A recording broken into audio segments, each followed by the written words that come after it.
you in the Who Dat Nation? It is the one and only Who Dat Davis here for you. And if you don't know, you will know that over here, we bleed black and gold until we are dead and cold. And I apologize for not making any videos over the past couple of days. There's been little to no sex news since the Christmas game this past Friday against the Minnesota Vikings. And that's kind of good and bad. You take it for how you want it. Bad in terms of, as always, sports media don't want to talk about Alvin Kamara's historic night running for 6 rushing touchdowns to tie the all-time record with the one and only Nevers. Rest in peace to you, Nevers.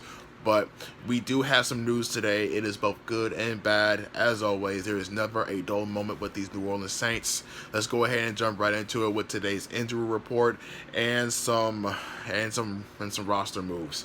First off, the injury report, we have Marcus Williams and Marcus Williams did not practice today, as I expected. David Onyemata, Trey Hendrickson, Malcolm Brown, Andrews Pete, Nick Easton, all those guys, they all returned to practice today, with the exception of I forgot who it was. I need to look back at the injury report. But the injury report will be pinned in the description below once this video is over, so you guys can check that out if you guys don't have Twitter or don't care to use Twitter. But some names I do remember is definitely Marcus Williams, who did not practice today, and David Onyemata did return today with the under a limited status. Furthermore, Patrick Robinson was designated to return to practice today. He wasn't taken off IR, but he was seen at practice today, which is a big help for this for the secondary that needs quality depth. Why, you ask? It's because C.J. Gardner-Johnson has been placed on the COVID-19 list, per Nick Gardner-Hill less than half an hour ago from the time this post goes up on YouTube. We don't know if he was symptomatic or asymptomatic, but if he has shown symptoms, then that means CD Deuce will not be able to play or practice for 10 days. And the timing could not be worse, guys. It could not be worse. Why? Because there is a game coming up this week, and then the whole week has to come back around, and then wild card weekend. So there's a good chance that C.J. Gardner-Johnson won't be cleared to play that wild card weekend. You need someone like that to get to the quarterback, especially if you're playing the likes of the Chicago Bears.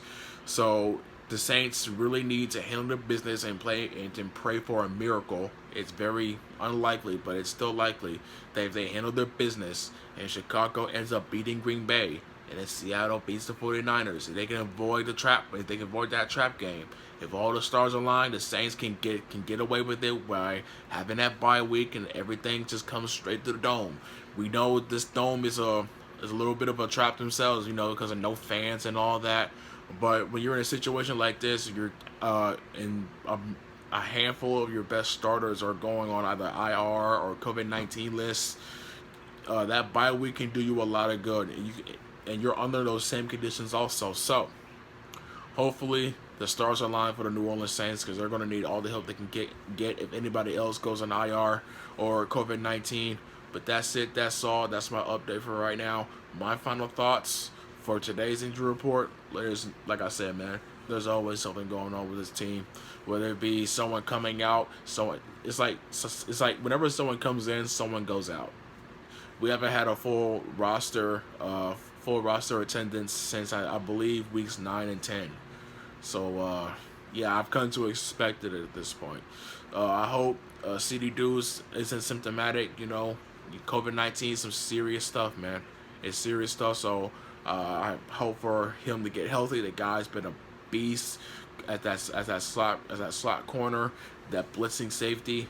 He's a young man's Jamal Adams. He can talk even better noise than Jamal Adams. So we hope that he's not symptomatic. He doesn't have to miss 10 days. I go for the 7 days and 10. You guys know how it is. I hope they rest Marcus Williams also. Even if he does return to practice today, you don't need Marcus Williams to win this game against Carolina, okay? That guy is your meal ticket to defending against the deep ball.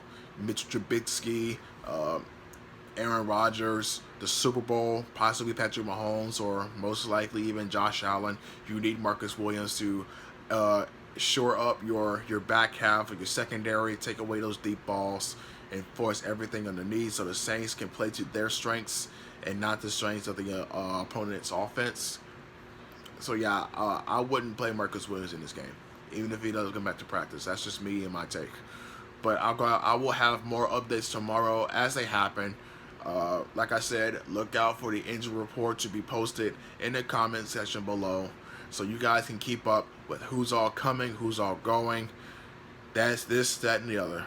Until tomorrow, folks, and remember, we bleed black and gold until we are dead and cold. I'll holler at y'all tomorrow. Oh, boy, your boy's stupid. Almost dropped his phone. Later, y'all.